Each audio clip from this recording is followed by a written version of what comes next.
special episode of Bisdak Chef. I'm your host, Rex Alva. And to all our Asian family and friends, thank you so much for giving us the opportunity to showcase our Filipino dish for today. So we will be cooking a very popular Filipino dish. It's called Dinuguan or pork blood stew. So here are the ingredients.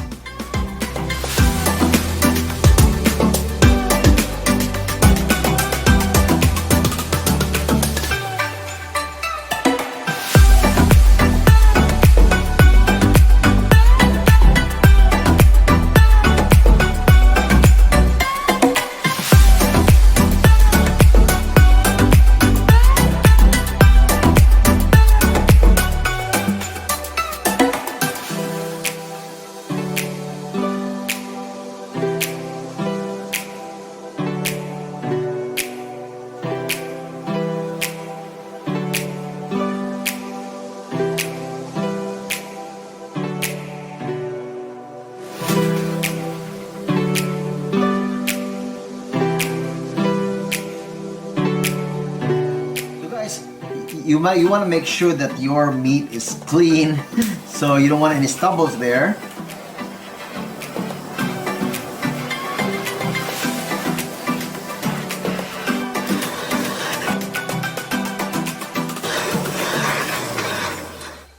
So this special episode is brought to you by the Asian Festival Committee in cooperation with the Philippine American Society of Central Ohio. So guys, normally in the Philippines, we use the pork intestines, but here in the US, if you have that and if you want to try that, that's good. It's also very good.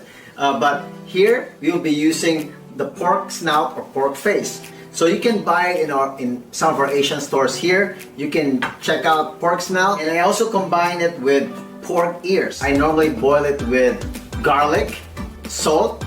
I put a pork bouillon in it, and I normally boil it for about 20 to 30 minutes.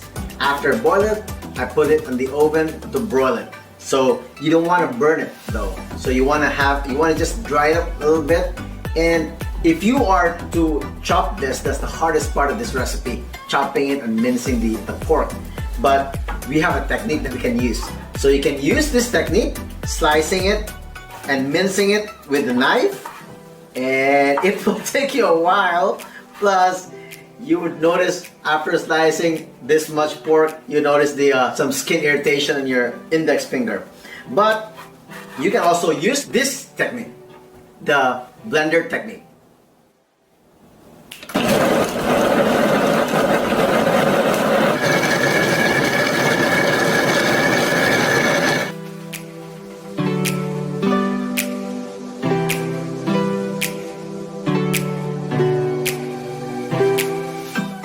So dinuguan should not have a consistency like porridge.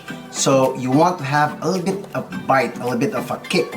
So you want this consistency mixed with this one here on the side. So you mix fine with not so fine consistency.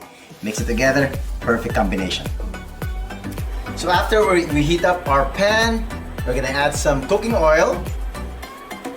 You can choose cooking oil of your choice. Right? So we are gonna add our garlic, our minced garlic.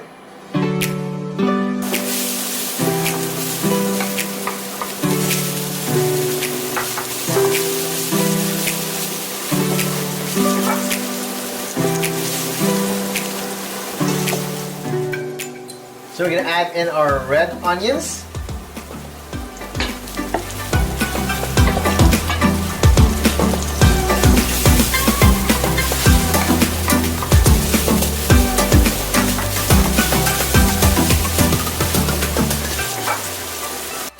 So we're just gonna cover this up and wait until our onions get translucent. So now we're gonna add our chopped meat.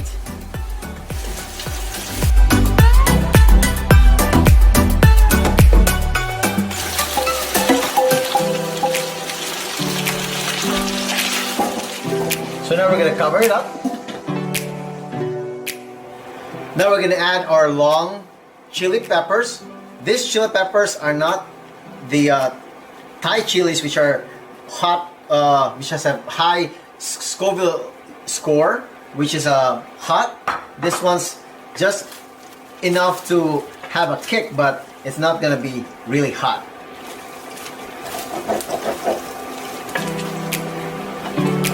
This just adds a bit more flavor on your dinuguan. So now we're gonna add a few tablespoons of fish sauce, just for taste. So you can just you don't need to make this too salty. You can add more of this later on after you add the pork blood.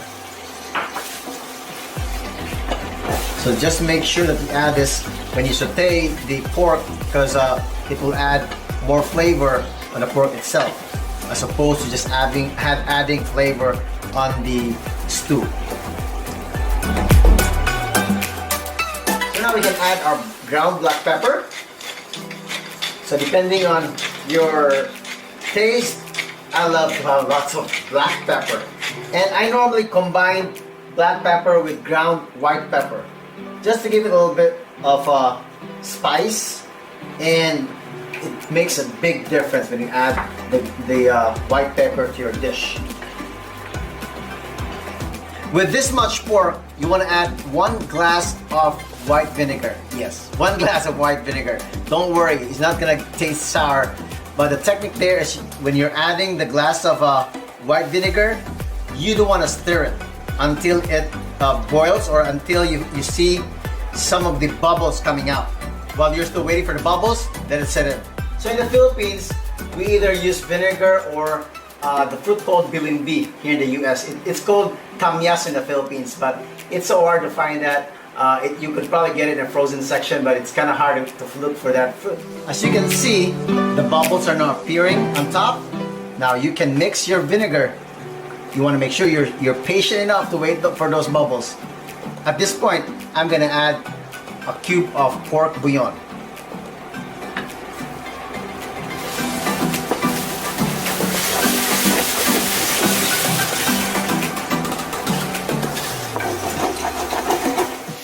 We like to add flavor enhancers such as a pinch of rock salt, a pinch or two. I also like to add brown sugar. So this would just balance the taste and enhance our flavor.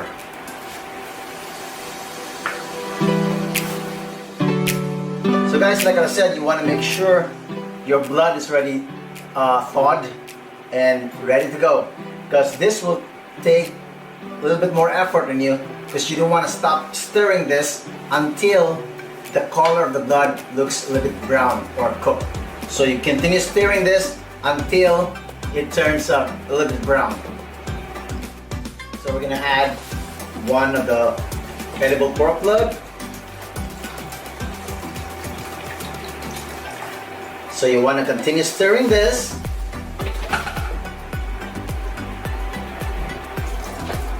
So you want to make sure, continue stirring, small circles, big circles, because if you stop stirring this, you would see clumps on your blood after a dish goes down.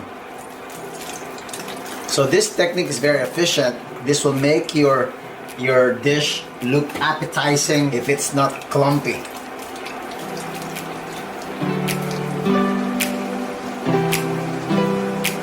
I'm gonna add a little bit of our soy sauce, just a little bit, just enough to have the flavor in there. And I'm also gonna add some filtered water, because you don't want your dinuguan or your pork stew to be too thick or too rich. It should have a little bit of a soupy texture. We're gonna add 1 more.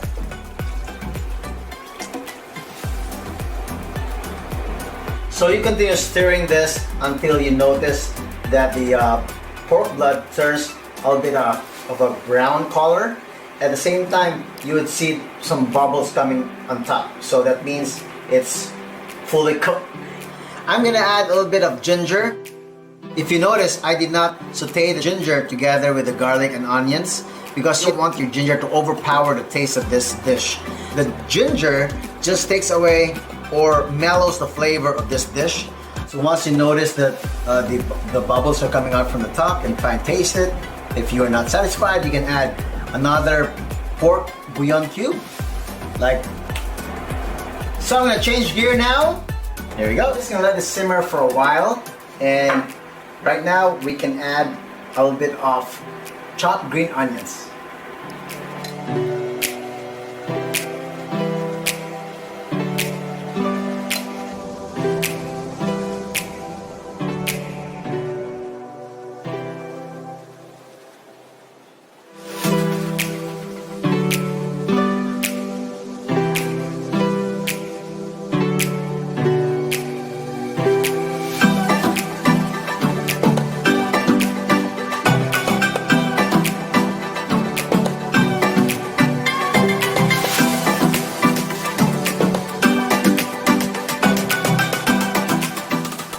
So guys, I think we're ready for a taste test. So I just sprinkled some green onions, and I'm gonna add some hot red chili. Oh, okay. I want it really hot. And I'm gonna sprinkle some pork rinds. So I pounded some pork rinds. So you'll have a crispy dinuguan or crispy pork blood stew. And underneath this is a pile of rice. So normally in the Philippines, we eat this together with white rice. So let's give it a try.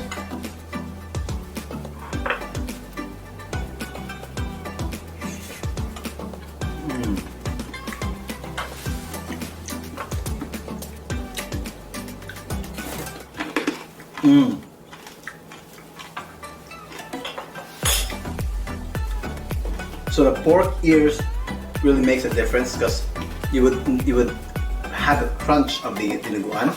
At the same time, if you top it with the pork rinds, complements each other.